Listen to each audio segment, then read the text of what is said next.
واقف ہیں، جب بخشی صاحب جموں کشمیر کے وزیر اعظم بنے تو وہ موسیقی کے بہت دلدادہ تھے، اور اس وجہ سے کشمیر میں جشن کشمیر کا اہتمام ہوا۔ اس کے تحت یہ فنکار گلوکار جو تھے وہ کشمیر میں گاؤں دیہات میں جا کر اپنے فن کا مظاہرہ کرتے رہے، اور غلام محی الدین بلپوری صاحب بھی انہی فنکاروں کے ساتھ گاؤں گاؤں جا کر فن قوالی جو ہے وہ پیش کرتے تھے، اور لوگ اس سے بہت شوق سے سنتے رہے، اور اس وجہ سے بلپوری صاحب کے نام اور شہرت میں کافی اضافہ ہوا۔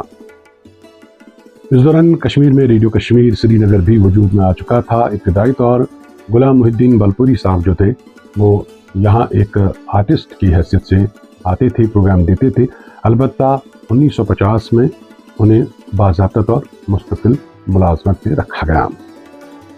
اور ریڈیو سے گانے کے بعد ان کی مقبولیت میں مزید اضافہ ہوا، اور قوالی جو ہے وہ بھی گھر گھر گاؤں گاؤں تک پہنچے۔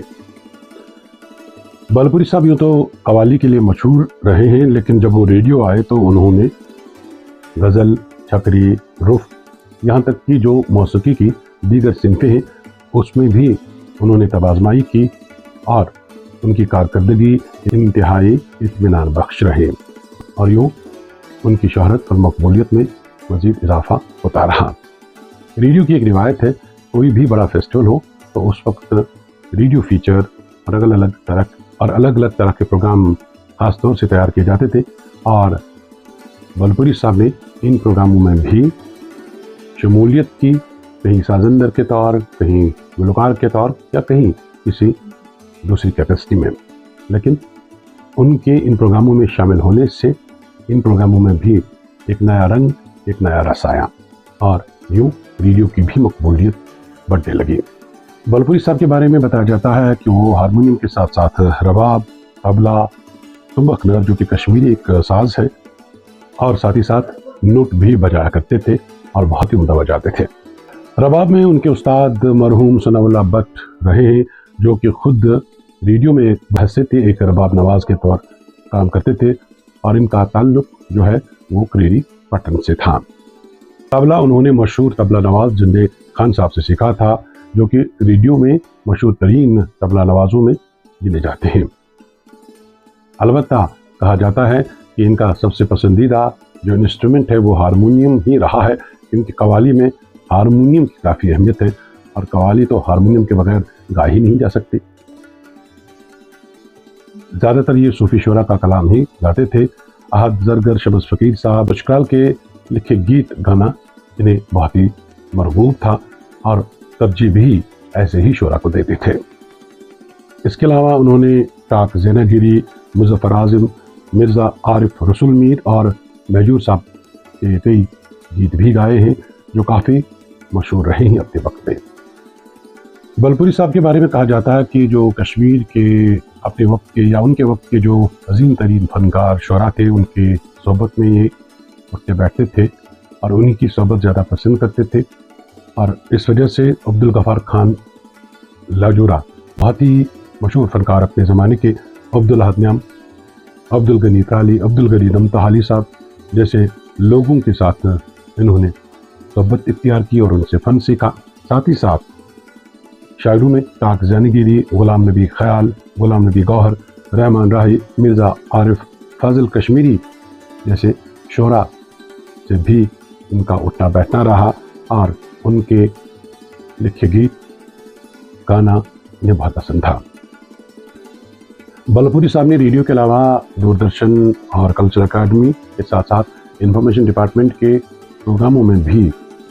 کئی بار شمولیت کی ہے، اور اس وجہ سے انہیں جموں کشمیر سے باہر بھی جانے کا موقع ملا، اور اپنے فن کا انہوں نے بہت ہی نرالے اور بہت ہی خوبصورت انداز میں مظاہرہ کیا اور داد حاصل کی۔ اپنے دوستوں کو بتاتے چلوں کہ بھارت میں قوالی جو ہے 2-3 زبانوں میں ہی گائی جاتی ہے، جن میں کشمیری زبان بھی شامل ہے، اور کشمیری میں قوالی کا شامل ہونا اس کا صحرا بھی انہیں کے سر ہے۔ بلپوری صاحب کو کشمیر سے باہر دلی، جالندھر، ممبئی جیسے شہروں میں جا کر اپنے فن کا مظاہرہ پیش کرنے کا بھی موقع ملا ہے، اور انہوں نے وہاں جا کر کافی عمدہ گایا اور کشمیری قوالی کی عزت رکھی۔ بلپوری صاحب جتنے اچھے فنکار تھے اتنے اچھے وہ دین سے بھی رغبت رکھتے تھے، نماز کے پابند تھے اور قرآن و حدیث پر بھی ان کی نظر تھی۔ مزاجن کافی نرم تھے اور لوگوں سے ملتے جلتے تھے۔ عمر کے آخری پڑاؤ میں اکثر بیمار رہا کرتے تھے اور فی الآخر 27 میں 1997 کو وہ یہ دنیا چھوڑ کے چلے گئے۔ تو دوستوں یہ تھی جانکاری مشہور کشمیری قوال مرحوم غلام محی الدین بلپوری بارے میں۔ بندشوں کی وجہ سے کچھ چیزوں کا تذکرہ نہیں کیا، امید ہے جتنا کچھ میں نے آپ تک پہنچایا آپ کو پایا ہوگا۔ اگر آپ کوشش کرتے اور بلپوری صاحب کی آواز کا سنتے ہیں۔ جفا ہی کرنا نگاہ الفت کبھی نہ کرنا، تمہیں قسم ہے ہمارے سر کی، تمہیں قسم ہے ہمارے سر کی، ہمارے حق میں کمی نہ کرنا، ستم ہی کرنا جفا ہی کرنا۔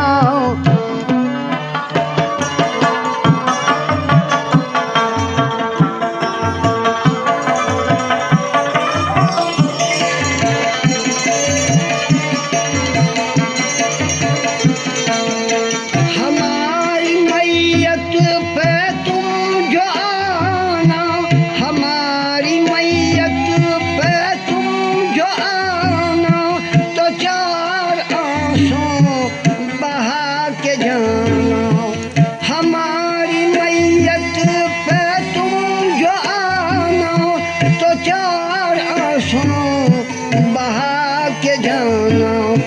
ذرا رہے پاس آبرو بھی، ذرا رہے پاس آبرو بھی، کہیں ہماری ہنسی نہ کرنا، ذرا رہے پاس آبرو بھی، کہیں ہماری ہنسی نہ کرنا، تمہیں قسم ہے ہمارے سر کی، تمہیں قسم ہے ہمارے سر کی، ہمارے حق میں کمی نہ کرنا۔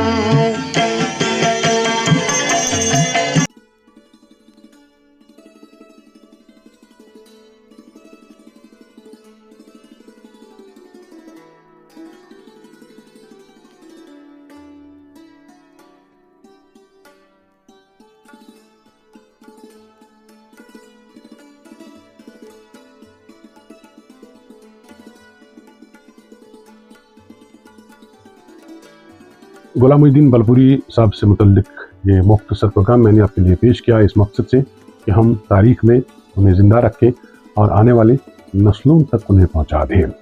اب آپ کا فرض ہے کہ آپ اس ویڈیو کو لائک کریں، شیئر کریں اور اسے دوسروں تک پہنچا دیں تاکہ ہمیں ہماری محنت کا صلہ ملے، جو کہ صرف یہی ہے کہ ہم ان کی آواز اور ان کی زندگی کا تعارف گھر گھر پہنچانا چاہتے ہیں۔ دیجیے اپنے دوست محمد حسین ظفر کو اجازت، آپ خوش رہیے، سلامت رہیے۔